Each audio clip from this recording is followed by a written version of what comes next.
হুগলি স্টেশনের কাছে এক যুবককে পিটিয়ে খুন। বাড়ির কাছেই ওই যুবককে খুন করা হয়। খুনের মামলায় অভিযুক্ত ছিল ওই যুবক। সম্প্রতি জেল থেকে ছাড়া পায় ওই যুবক। আর এই যুবককে খুনের পিছনে একজন না একাধিক ব্যক্তি এখনো পর্যন্ত স্পষ্ট নয়। তদন্তে পুলিশ। বিধান সরকার আমাদের প্রতিনিধি রয়েছেন। বিধান, কখন এই গোটা ঘটনা ঘটে কি জানা যাচ্ছে? গতকাল গভীর রাতেই ঘটনা ঘটেছে।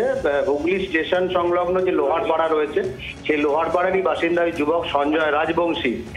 সে গতকাল সন্ধ্যায় বাড়ি থেকে বেরিয়েছিল, যেমনটা তার পরিবার জানাচ্ছে, এবং রাত্রেবেলা সে বাড়ি ফিরছিল। সেই সময় একদম বাড়ির একদম কাছেই তাকে কিন্তু কুপিয়ে খুন করা হয়েছে।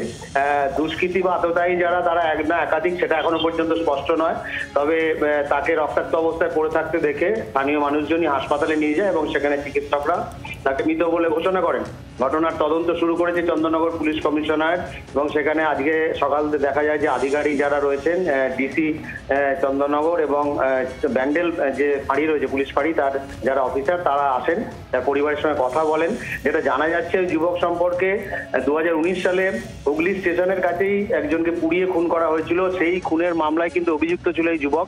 পাশাপাশি তার বিরুদ্ধে একাধিক অভিযোগও রয়েছে থানায়, এবং সে এই ঘটনাতে অভিযুক্ত হওয়ার পর সে যখন গ্রেপ্তার হয়, তারপর সে জেলে ছিল। সেখান থেকে ছাড়া পেয়ে সে উত্তরপ্রদেশে অযোধ্যায় সে দিদির বাড়িতে থাকছিল, এবং সম্প্রতি সে বাড়ি ফিরেছিল এবং সে এলাকাতে কিন্তু টোটো চালাচ্ছিল। তদন্তের দিকে নজর রাখো।